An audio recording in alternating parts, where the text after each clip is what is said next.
അതായത് ആഭരണമാക്കി വളരെ കുറച്ച് സ്വർണ്ണമേ മകൾക്ക് കൊടുക്കുക. ഇപ്പോൾ പേരൻസിൻ്റെ സ്വത്തിൻ്റെ ഒരു പങ്ക് ഒരു മകനും ഒരു മകളും ഉള്ളെങ്കിൽ തീർച്ചയായിട്ടും അവൾക്ക് അതിൻ്റെ പകുതി കിട്ടാൻ അർഹതയുണ്ട്. അച്ഛനും അമ്മയും അവിടെ ആവശ്യത്തിനുള്ളത് വെച്ച് കഴിഞ്ഞ് ബാക്കി ഷെയർ ചെയ്യുമ്പോൾ മകന് കിട്ടുന്ന പോലെ ഒരു ഷെയർ മകൾക്കും കിട്ടാൻ അവകാശമുണ്ട്. പക്ഷേ അത് മുഴുവൻ ആഭരണമാക്കി അവൾക്ക് കൊടുക്കരുത്. അത് അവൾക്ക് വലിയ നഷ്ടം ഉണ്ടാക്കും. അപ്പോൾ അത്യാവശ്യം അണിയാനുള്ള ആഭരണങ്ങൾ കൊടുക്കുക. അത് കഴിഞ്ഞ് സ്വർണം കൊടുത്തോട്ടെ. അത് സ്വർണ്ണ നാണയമായിട്ടോ അല്ലെങ്കിൽ സ്വർണ്ണ ബാറായിട്ടോ വാങ്ങിച്ചു കൊടുക്കുക. അപ്പോൾ ആവശ്യമനുസരിച്ച് അവർക്ക് വിറ്റ് അത് പണമാക്കാൻ പറ്റും. മറ്റേ ആഭരണമാക്കി കഴിയുമ്പോഴത്തേനും പണിക്കൂലി കുറഞ്ഞു. പിന്നെ അവർ പറയും ഇത് എന്താണ് പറയുക, ഹാൾ മാർക്കിംഗ് ഇല്ല, 916 അല്ല, അങ്ങനെ പല കാരണങ്ങൾ. ഇതൊന്നും തെളിയിക്കാൻ നമുക്കപ്പോൾ പ്രൂഫില്ല. അപ്പോൾ അങ്ങനെയാകുമ്പോൾ നമുക്ക് നഷ്ടം വരും. അതുകൊണ്ട് കുട്ടിക്ക് കൊടുക്കേണ്ടത് കൊടുക്കുക. അത് സ്വർണ്ണമായിട്ട് പാതാതികേശം സ്വർണ്ണത്തിൽ മൂടി വേണമെന്ന് പറഞ്ഞ് നീ പോയി നിൻ്റെ പണി നോക്കടാന്ന് പറയണം.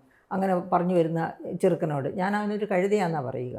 അതല്ലാതെ ഹ്യൂമൻ സെൻസോ അല്ല, അതായത് ഹ്യൂമറസ് സെൻസ് അല്ല, മനുഷ്യബുദ്ധി വിവേക ശക്തിയുള്ള ഒരു പേരൻസും പറഞ്ഞുകൂടാ ഇന്നത്തെ കാലത്ത് സ്വർണ്ണമായിട്ട് തന്നെ തരണം. അവരുടെ ഒരു പ്രസ്റ്റീജ് ഇഷ്യൂ. ചിലർക്ക് ഈ പാതാതികേശം സ്വർണ്ണത്തിൽ മുങ്ങിയ പെണ്ണിനെ കാണിക്കുന്നത്, എന്നിട്ട് അതിനെ ഒരു പട്ടിക്കുട്ടിയെ വലിച്ചുകൊണ്ട് പോകുന്നതൊക്കെ ഇത് നമ്മുടെ സമൂഹത്തിൻ്റെ ഒരു അതൊന്നും അല്ല ആർഷഭാരത സംസ്കാരം എന്ന് പറയുന്നത്. അത് കോമൺ സെൻസ് ഇല്ലാത്തവർ ചെയ്യേണ്ട കാര്യമാണ്.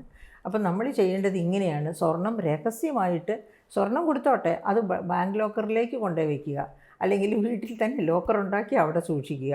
ഒരു കാരണവശാലും ആഭരണമാക്കി അത് ചിലപ്പോൾ കൈ കൊണ്ട് തിരിച്ചു വരാനൊക്കില്ല. കയ്യിൽ നിറയെ വളയൊക്കെ ഇട്ട് പോയിട്ട് തിരിച്ചു വരുമ്പോഴത്തേക്കും കൈ ചിലപ്പോൾ കാണില്ല.